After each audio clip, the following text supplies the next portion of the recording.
Hello, everyone. Welcome to the Scumdog's Kennel. I'm your host, Chris Williams, and in today's Cryptid Corner mini-episode, I have more Chicago Mothman stories, folks. They're being seen all over the city. Sometimes they've even been seen decades ago. So let's get into the first article of yet more Mothman accounts, with this one titled Red-Eyed Winged Humanoid at Charles Bed in Little Village, Chicago.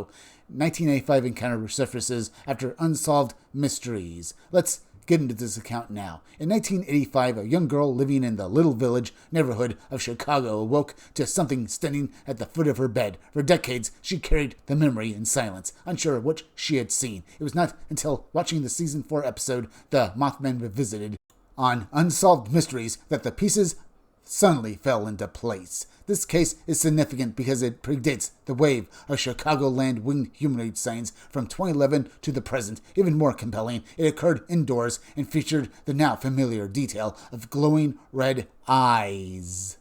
Following the airing of The Mothman Revisited, producers forwarded viewer reports to our research team. Among them was an account from Elizabeth, who believed she had encountered what is commonly described as the Mothman during her childhood. The incident occurred in 1985 while she was living with relatives near 28th Street and South Kildare Avenue in Chicago's Little Village neighborhood. At that time, she was a small child. Elizabeth recalled waking suddenly in the night as her eyes adjusted to the darkness. She saw two bright red eyes staring at her from above the footboard of her bed. The face behind those eyes appeared bat-like. The figure was positioned low enough to peer directly over the footboard, silently observing her.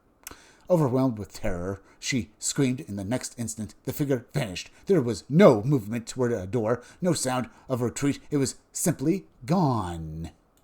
For years, Elizabeth lived with the memory, confused and unable to reconcile what she had witnessed. Her family dismissed the account. Only after viewing the Unsolved Mysteries episode did she recognize the similarities between her childhood experience and the widely reported winged humanoid sightings in Chicago. When I later spoke with her by telephone, the emotional impact was still evident. She struggled to describe the event without becoming visibly shaken. The fear she felt as a child resurfaced immediately upon revisiting the memory. Little Village is notable within the border of Chicago winged humanoid chronology. Prior to the public surge of reports beginning in 2011, this area had already generated multiple accounts with unusual characteristics. Several of those reports involved paranormal or supernatural elements, including indoor manifestations and sudden disappearances. So perhaps the Chicago Mothman isn't a recent phenomena, folks, but one of several accounts of critters and creatures that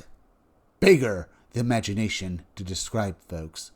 I mean, could it be that basically this phenomena has always been there, folks, and only people are now paying more attention to it?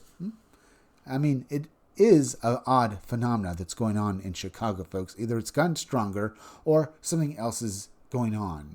I mean, people are basically seeing giant bats and giant owls, along with basically these humanoid entities with wings, sometimes angel-like wings or bat wings, folks. And other times, along with those elements, they also have glowing red eyes, like the classic Mothman accounts from Point Pleasant, West Virginia in the late 60s. It's something to consider, folks, and we'll talk about this a little more after I read the next article titled Chicago Winged Humanoid Seen Repeatedly on Park Tower Condominium Roof Along Lake Michigan. The Chicago Mothman has been seen all over the city of Chicago, folks, but notable accounts have taken place near Lake Michigan, along with, UFOs and other cryptid sightings. So maybe this is relevant to the case as well, but let's continue. In early July 2024, a Chicago resident living on the 5100 block of North Kenmore Avenue awoke to a sight that would alter his understanding of reality. Looking north toward the lakefront skyline, he observed a towering winged humanoid standing on the roof of the Park Tower condominium in Edgewater. What followed was not a single sighting, but a series of repeated encounters that aligned with an ongoing pattern of lakefront winged humanoid activity. Let's get into this story now and read the full thing. Following the airing of the Season 4 episode, The Mothman Revisited on Unsolved Mysteries, Producers forwarded viewer submissions to our research team for follow-up and documentation. Among them was a striking account from a Chicago resident who identified himself as Ryan. Ryan stated that he observed what he believes to be a winged humanoid on 7 separate occasions. He resides on an upper floor in the 5100 block of North Kenmore Avenue, with his bedroom window facing north toward the lakefront. From its vantage point, the Park Tower condominium at 5419 North Shrandon Road, approximately 6 blocks northeast, is clearly visible. One night in early July 2024, Ryan went to bed around 8 p.m. Because of his early morning work schedule between 8:45 and 9 p.m., he awoke and began looking out his bedroom window toward the north. Darkness had already settled over the city.